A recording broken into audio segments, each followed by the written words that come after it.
Samahan nyo kami ngayon pumunta sa Chinook Mall dahil meron na naman tayong gagawin sa TD Bank. Pero ako dadaan lang saglit sa TD Bank dahil kailangan ko nang asikasuhin yung bank draft para sa remaining down payment. Ayan, nakwento na rin naman namin previously na kakagaling lang namin sa lawyer and doon nga namin nalaman pati yung mga computations, whatever, kung magkano yung closing costs and yung balance namin sa down payment. Kasi nga, we have mentioned 5% lang yung dinown namin sa pag-purchase ng bahay and then nagkaroon na kami ng $10,000 na initial deposit. So, since nga pirmahan na, okay na lahat, yung bank draft pala nung remaining down payment ay hindi pa agad-agad kailangan ibigay. Pero kailangan namin may bigay yon before possession date. Kaya, ayan nga, aasikasuhin ko na ngayon bago pa tayo ma-busy next week. Kasi next week ay, yan, yun na yung possession date namin. Pero, hindi pa kami talaga lilipat during the possession date dahil maglilinis pa tayo, magunti-unti pa tayo sa basement na iiwanan natin. Ayan, kasi ang turnover naman nun ay end of June. Yes. So, marami-raming gagawin pa. Kaya lang, kailangan na mag-unti-unti. Ayan, so, next week kasi deadline nitong bank draft namin. So, again, yung bank draft ay gagawin yon, parang cheque lang siya na i-issue ng TD Bank. Yan, ilalagay nila kung kanino i-issue yung bank draft and ang name na ilalagay namin doon is name nung law firm and then that will be held in trust. So, hindi yan pupunta sa seller directly, hindi yan pupunta sa broker ng seller, pero sa lawyer natin. And they will hold it in trust kapag naging okay na okay na talaga yung lahat-lahat. Yan, dumating na tayo sa possession date. Doon niya lang i-release yung aming binayad sa seller. And then kukunin niya na rin yung remaining ng pera, which is yung lawyer's fees and the rest of the closing costs na hinandle ng law firm nila. Marami-rami rin talaga yung steps. Ayan, pero napakabilis. Ayan, nasa sa inyo na talaga kung gusto nyo ng mabilis na possession date or matagal na possession date. Yung iba, 2 months or 3 months bago yung possession date. Kasi kami naman, same lang. Kasi nagre-rent lang naman kami. Diba? So, okay lang kami na ang sinet na possession date is like 3 weeks after naming close ng offer. Ayun. Bilis lang talaga. Oo. So, yan, samahan nyo muna kami sa TD Bank. So, dito na tayo guys sa Chinook Mall. Pero si Emma, pupunta muna ng TD. Yan. So, kukuha lang siya ng... Kasi magko-close mamaya. Oo nga, hanggang 8 ba to? And then, susunod na lang ako sa inyo. Yeah. Hanap na lang kayo ng kakainan. Yeah. Siguro dito na lang kami sa food court para at least pwede kumain habang nagkakwentuhan. No? So, sige, hanapin. Saan? Oo nga, no? Kung di mabilis ka. Oo, tawagan na lang. Tawag ka. You know guys, grabe, inabot tayo ng malakas na ulan. Hindi natin nakita na may forecast na uulan. Dapat doon pala tayo sa ilalim. Si Atoy din daw. Ewan ko kung sumugod sila kasi wala siyang jacket. Nasa car. Alright, so... Mommy, I have a jacket. Oh yeah, buti na lang may jacket si Zion. So, ayan na nga po, no. Pauwi na tayo kasi magsasara na rin yung Chinook Mall. And buti na lang ay nakapag-bonding din tayo after na maasikaso natin yung isa rin sa mahalagang kailangan gawin, which is yung pagkuha ng bank draft. Ang bilis lang, yan, as what I have mentioned, kasi ito yung pangalawang bank draft na namin. So first time ko, like, ewan ko, few weeks ago, hindi ko alam yung gagawin, pero yun lang naman pala, pupunta ka lang sa teller or yung mag-a-assist sa'yo and then just mention na kailangan mo ng bank draft, sabihin mo lang kung ano yung pangalan ng pag-i-issue ng bank draft and the amount. And that's it.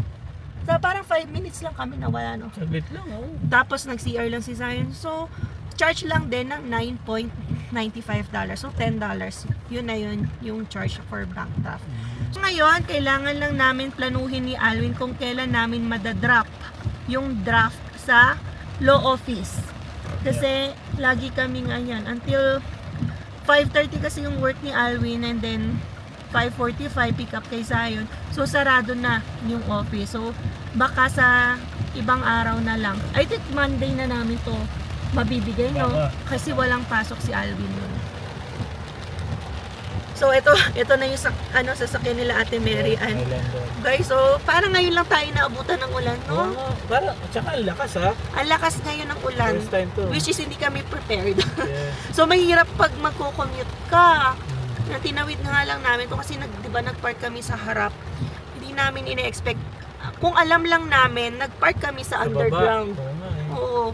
Ano pa naman yun? Hindi na kasi natin na-check na yun. O, hindi na namin alam. Kasi parang hazy lang. Alam niyo yung skies, medyo parang gloomy. Pero kasi iniisip namin dahil yun sa wildfire. Hindi naman namin akalain dahil parang uulan din pala.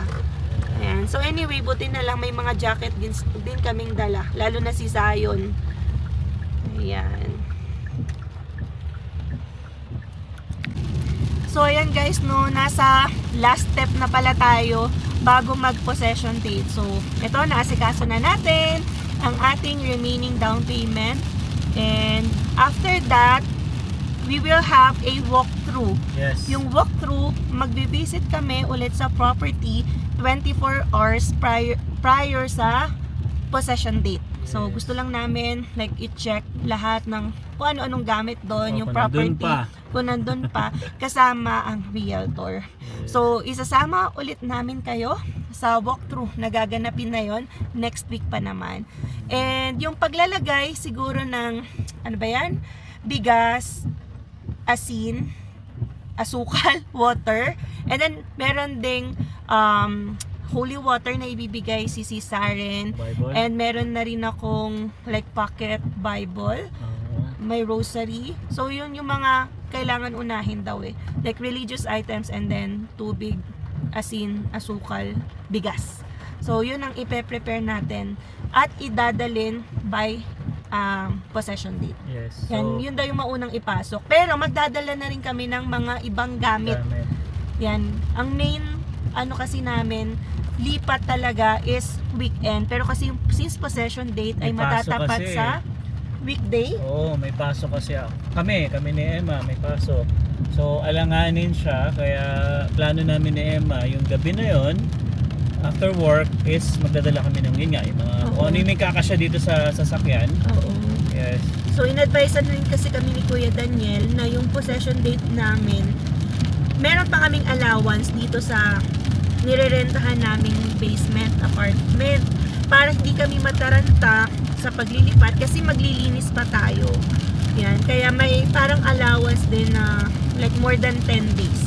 Yan, bago natin sagarin at tapusin ang ating Ito yung mahirap guys, no? Yung lipatan. Sa totoo lang. Pero baby, no, grateful tayo kay Lord naman. kasi pinagbigyan niya yung hiling natin na kapag next nalilipat na kami. Gusto namin sariling bahay na namin. Oo, sa sariling bahay na kasi nga ang hirap maglipat kung another apartment na naman. And praise God, ayan, no, merong kasagutan at blessing na binigay si Lord. O sige, ayan na. Sana magtagal na rin tayo kasi alam niyo yung property dito mabilis lang din mag-flip or whatever. Tsaka alam mo ba, nakakatuwa yung mga subscribers natin. At may message sa amin guys kung gusto daw namin ng tulong. Oo, tsaka ng boxes. Yeah. Oo. Willing daw silang tumulong. Kaya tanong kung kailan yung date. Yung iba naman, sabi ko, okay naman kasi may mga, syempre may mga bro and naman tayo dito. Sis. Kaya mga kaibigan. So, nasabihan ko na rin naman sila. And yeah, sabi nila kapag available sila, pupunta sila. Yeah. So, thank you sa lahat ng nag-o-offer na tumulong. Hopefully, matapos na rin namin ang impakehan at lipatan kasi gusto ko na rin talaga mag-ayos. Ang hirap kaya sa bahay na naka-box lahat ng gamit mo. So kung tatagal yon, hindi mo na rin alam kung saan hahanapin yung gamit mo. Pero okay din sa amin na hindi bigla-bigla yung lipat. Tapos may allowance bago kami mag-live dito sa inuupahan naming basement apartment. Sir, Yun lang no. Nasa exciting part na tayo guys. And konti na lang. maraming salamat sa inyong pagsubaybay, sa pakiki-celebrate sa like phase ng buhay namin na ito. Alam namin, malaking responsibilidad to. Ayan, kaya isi-share namin later on kung ano man yung gusto nyo pang ipakwento sa amin. For sure, nandiyan na yung mga expenses na naglalakihan. Ako. Yan. So, ngayon, alalay muna tayo kung ano yung mga ginagawa natin para rin maging guide ito later on. So, ayan nga, i-shoutout ko na rin si Sis Athena kasi sabi niya kung pwede daw tayo gumawa ng playlist kasi as I can understand din naman yung vlogs natin, minsan may travel, minsan may work, minsan may like about bahay. So, maganda kapag babalikan nila yung mga videos. For example, interested na rin sila venture, ayan o, gusto na rin nila bumili ng bahay, babalikan na lang nila yung playlist, hindi na yung iisa-isayin yung videos natin, Siguro hanapin. pwede natin siyang gawin sa description. Hindi, Ano meron ba? baby, may playlist sa sa YouTube. Okay. I-group mo na lang, parang siguro itadrag natin ano yung magpo-fall sa house hunting vlogs natin. Oh, Or I like, see. home buying process. Kasi mauna doon yung, of course, yung mga house hunting videos natin. Ang dami nun. Madami. Kaya maganda, balikan Yeah. nyo kung gusto nyo, at least naka-group na sila into like one file or playlist. So yun guys, maraming salamat sa mga subscribers namin na patuloy na naniniwala sa amin and sumusuporta sa aming channel. Yes, so Maraming ngayon salamat. malapit na tayo sa panibagong yugto. Yes. Yan, ang ating mga next vlogs ay nandyan na sa ating bagong bahay. Alright, Alright. so I think hanggang dito na lang muna. Maraming salamat po ulit sa inyo. If you haven't subscribed yet, please do subscribe po and don't forget to click the notification bell para updated din kayo sa aming latest video uploads. So yeah, we'll see you again on the next one. Peace!